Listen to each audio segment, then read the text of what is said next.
is not enough to warrant a penalty and has recommended a review.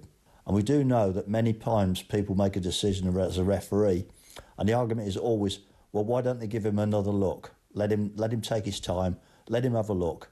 They've done this now, and he's decided no penalty. On the balance of it, I think also myself, no penalty. So Dermot Gallagher siding with the no penalty crew. What did you think, Toisty? Penalty. I thought it was a penalty. I don't care, or I don't think it should matter. It doesn't matter which part of your anatomy brings the player down. I thought there was contact, and I thought it brought him down. There was contact, but you know what? And I've upset Forest fans enough already. But the contact was instigated by Elliot Anderson and not Kara Matoma. Anderson puts his foot in and steps on the arm of Kara Matoma. I don't think he does. He does. It's amazing. I don't think he does. I think he puts his foot down and gets... I think, just before any further, I think you'll find his Ask Ally, right? So, so just you hold your leash till I'm finished, right? So, but I think he puts his foot down in the continued motion of Matoma. Matoma catches him. I see him having no effect at all in your view on this. But it's funny, I honestly, I would have given a penalty. Okay. Well, you carry on, because it's Ask Ali. Look, the big thing was, at the end of the day, it just didn't matter. It didn't matter one jot in the end, because Forest went through. So that's all that counts. And I think over the piece, I thought it was a rotten game, but I thought Forest were the better side. I thought so. I'd go along with that. I'd go along with that. But again, we're getting back to the factor: was there enough for him, to make? Did he think it was a real and obvious error and all that kind of stuff? That's getting back to the question. Anyway, you're right. It didn't matter, and we are now making a mountain out of a molehill. Yeah, absolutely. And talking things that don't matter brings us on to our next hard-hitting topic. We're told by this morning's newspapers that taller players are likely to get more yellow cards than those who are shorter. According to research, players who are taller than the referee get 9.4% more bookings due to small man syndrome. That's right. That's obviously the reason. That's the first thing that refs think about. Look at the height on him. That's a yellow. What a load of nonsense. Well, I agree with you, but seemingly the statistics are telling us we're wrong. Seemingly you've got a better chance of getting booked if you're taller. I don't remember Peter Crouch being in the referee's notebook all the time.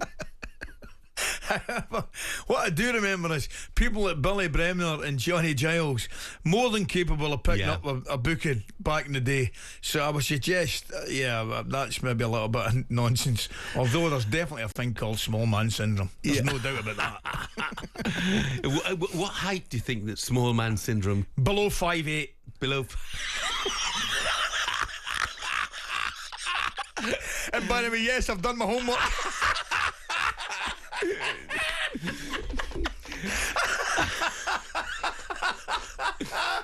What hate you, as a matter of fact? You don't need me to tell you that, but 5'7" and a quarter, and do not forget the quarter. The biggest question about that is why the heck has anybody bothered doing research into whether taller players are booked more often than those who are shorter? Talk about wasting your life, for goodness sake. What's the cut-off? You're right, what is the cut-off? Who decides whether it's... I've just said 5'8" for obvious reasons, but I want to know what the cut-off point is. Yeah, it's bonkers, isn't it? On Saturday's game day phone-in show, Jason Cundy and Adiak and Fenwer weren't too impressed by this caller's idea of splitting the Premier League Manager of the Season award. I want to make a point that this award could be shared. What? Shared with? If it's Slot and Nuno. What? The Manager of the Year award. Yeah. Could be shared. Why? Because Slot's case, I've got a case for Slot that he's took over a team that's not one pundit in this country predicted Liverpool to win the league. Correct. Not one pundit predicted that Forest would finish third. Not one pundit predicted Liverpool to win the league. Not one pundit predicted Forest would finish third. Why? No. When we lost to Forest, yeah. Slot did say we lost to a team that's not expected to finish in the top 10. Yeah, okay. There you go. So even Slot thinks that Nuno should win it. No. Great line. It is a great line. Of course, I think we should just put this into perspective, that at the moment, Yes. Forest haven't finished third. Correct. You know? And haven't won the FA Cup. Yeah. But if they won the FA Cup and finished 6th, would he still be a contender? Oh, he'd be a contender. Yes. Now, the fact you're absolutely right. The fact of the matter is, there's nothing been awarded yet, really, apart from the Carabao Cup. So there's still an awful lot of football to get played.